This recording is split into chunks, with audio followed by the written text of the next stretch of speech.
Hey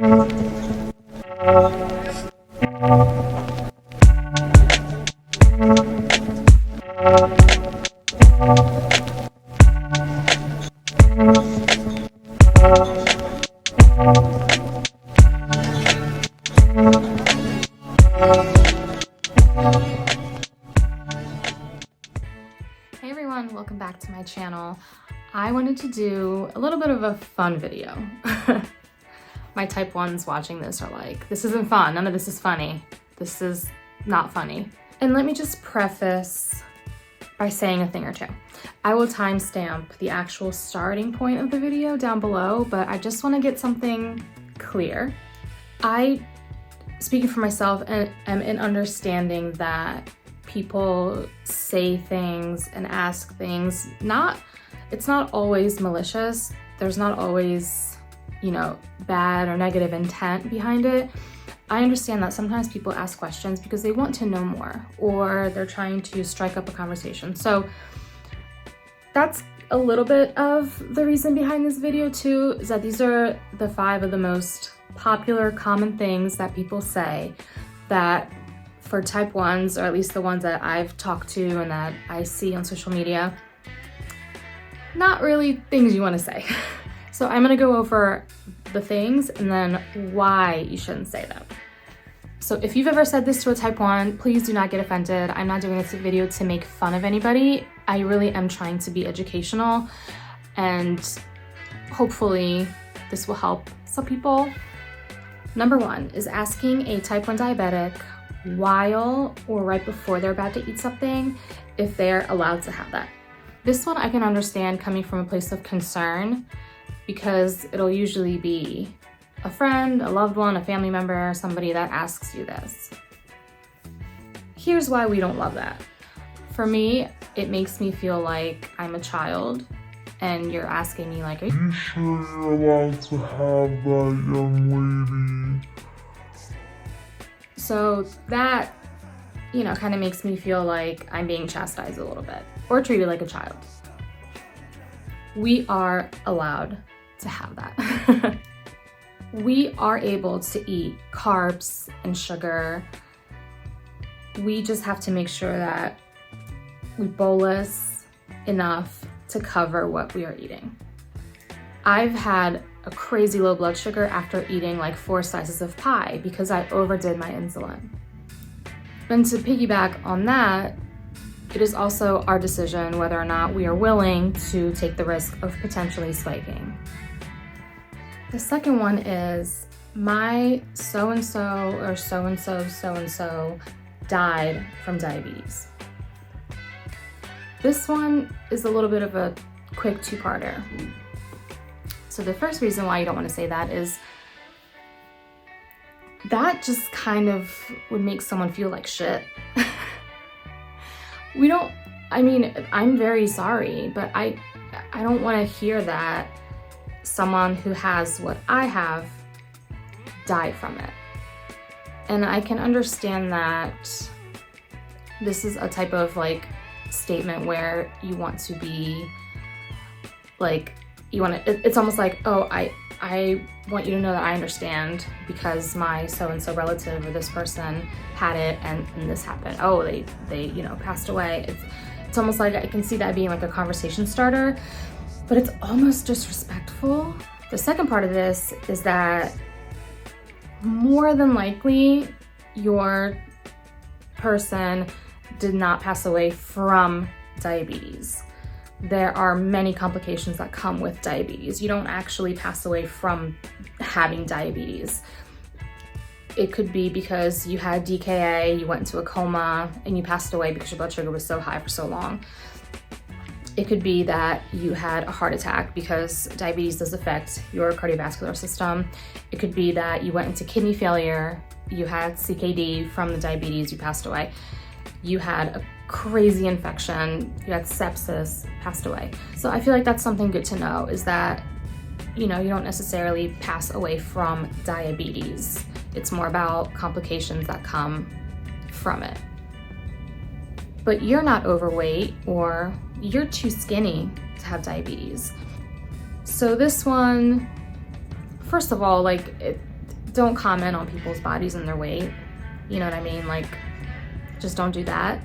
I've always been very opinionated about the fact that people make comments about skinny people or people who are underweight, but there's a lot more,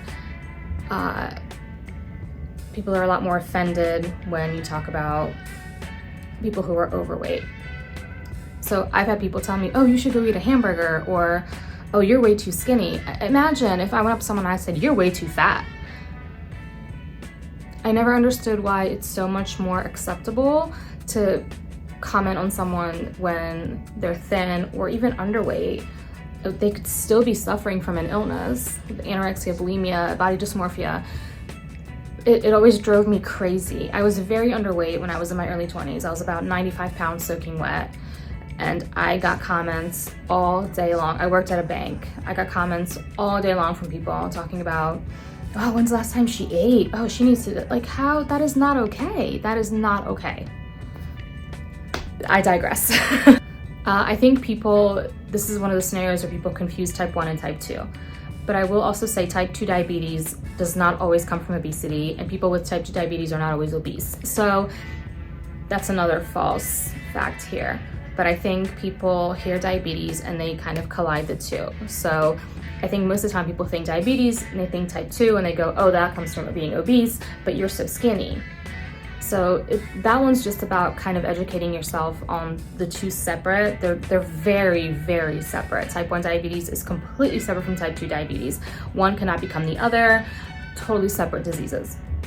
But keep in mind that weight necessarily is not the only factor when it comes to type 2 diabetes. And with type 1 diabetes, you can actually, right before diagnosis, when you have it but you haven't diagnosed yet, you tend to lose a lot of weight.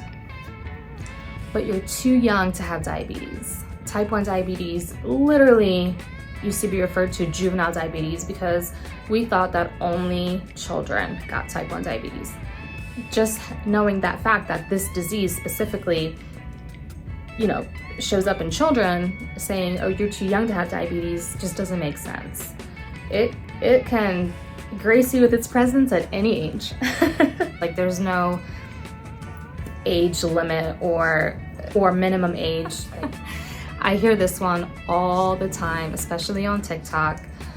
People say, you can cure diabetes with cinnamon, diet, exercise, sleeping better, not eating sugar, eating less carbs.